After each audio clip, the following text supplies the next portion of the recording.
Good afternoon on the 12th of May 23. I'm in the borough of Bertha. I was through in business today.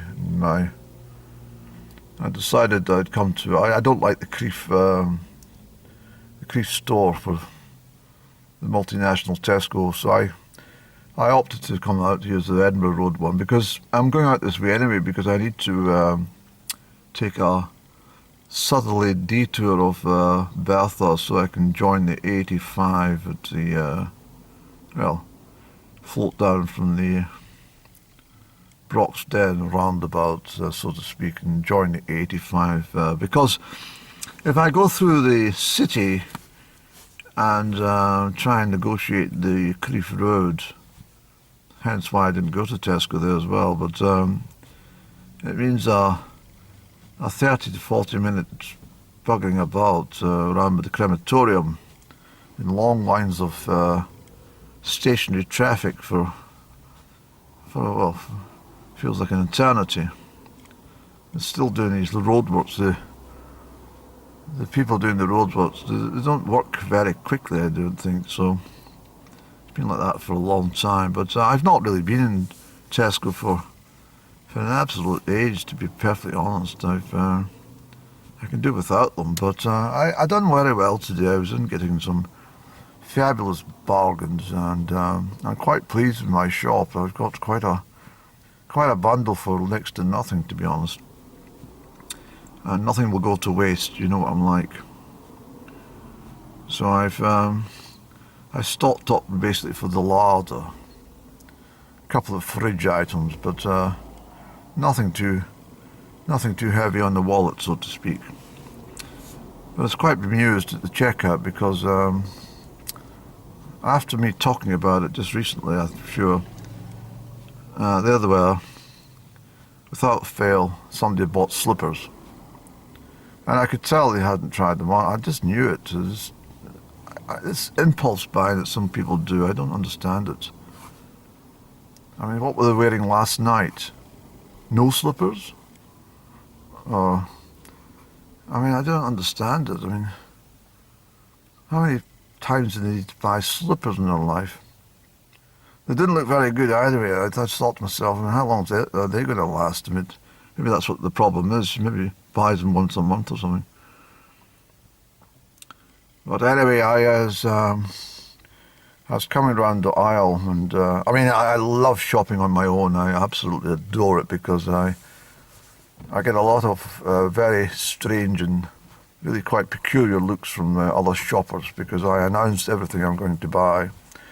I also chat to myself about the weight of each product, and I announce the price quite loudly, and I have debates with myself, and I do this, quite vocally and quite loud at times as well.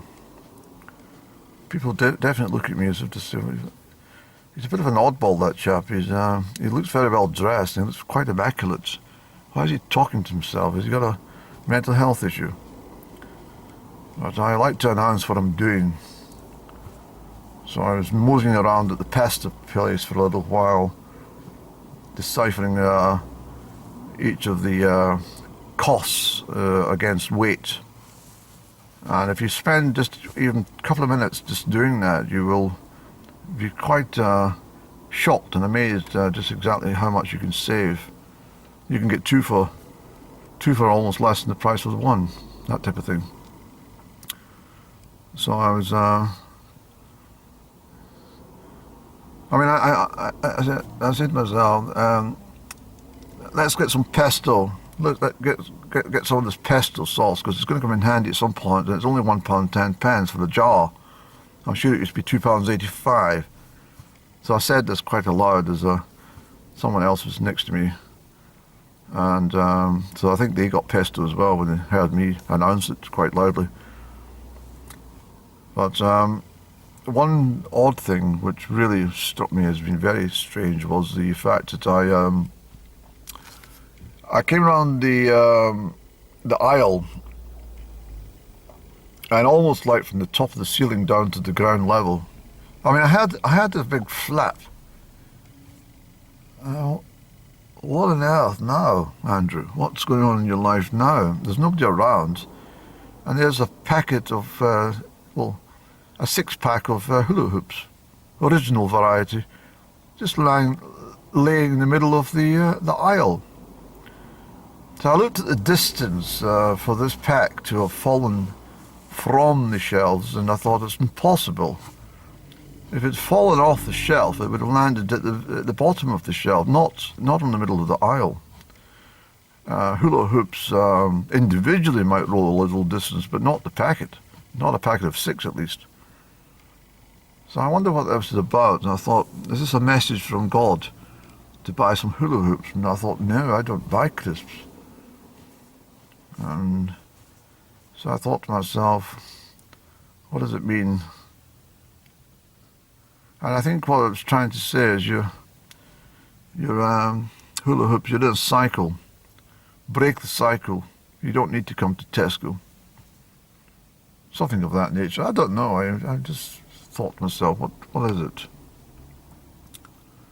But I must admit, there's a lot of loyal Tesco shoppers. I mean, I do have a loyalty card, of course I do, because I didn't see the benefit previously because I wasn't really that much of a fan. But I now understand that you can make enormous savings on your food bills if you're a loyal customer to these people.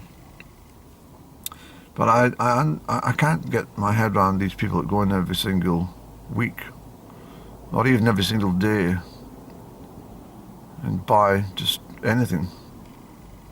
I've never understood it.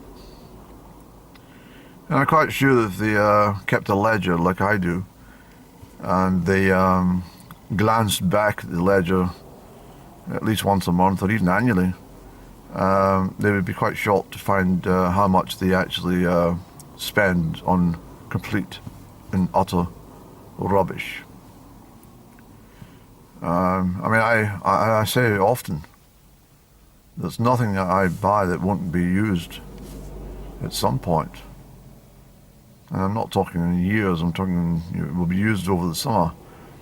I mean, for example, I might guide you through the process, but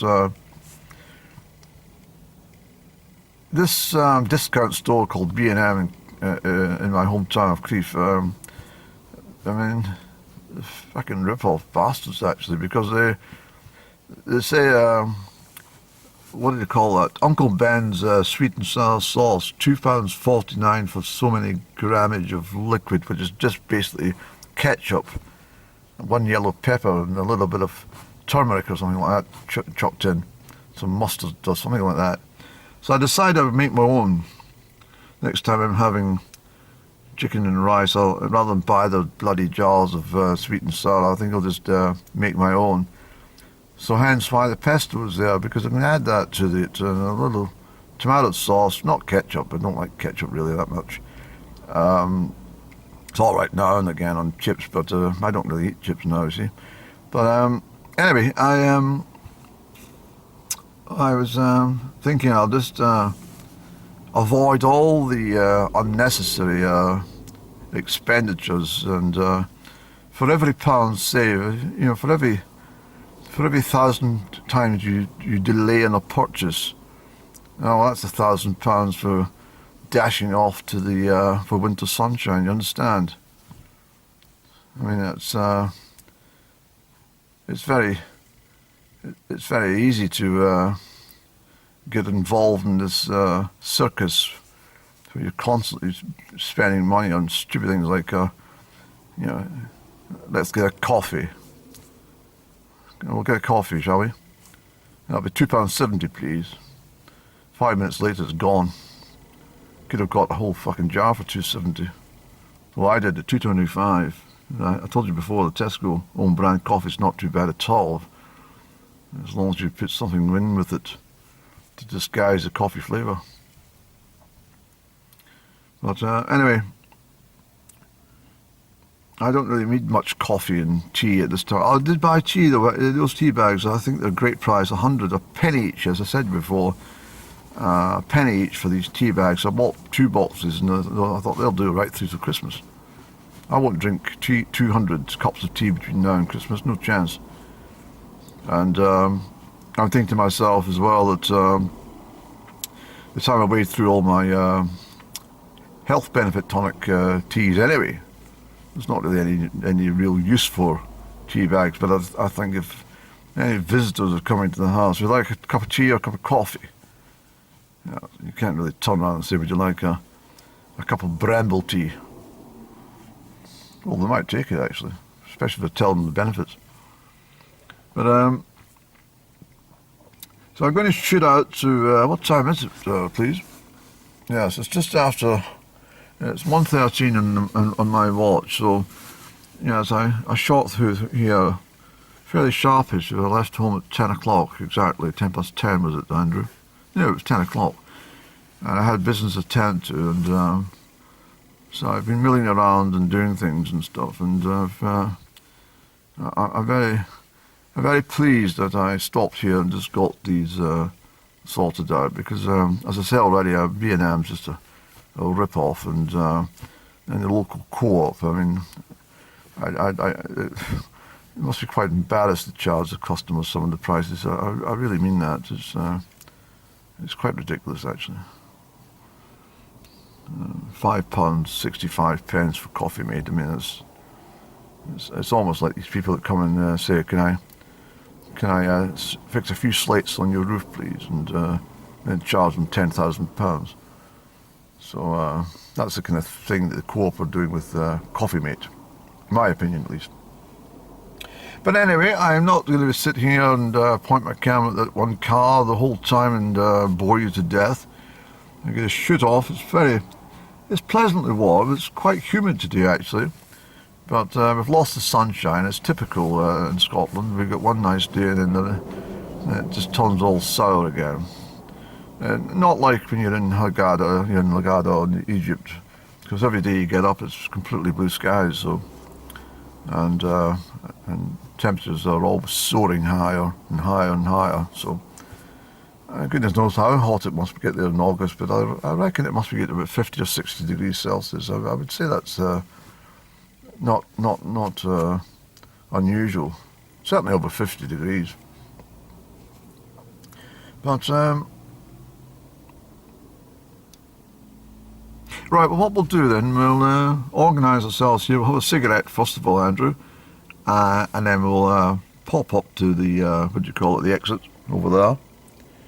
We'll shoot up the bray, and then we'll negotiate the signage and head our way up to... do I need to go to Broxton? Do I? Yes, I do. Don't like that roundabout. It's not very pleasant for driving around Broxton, is it?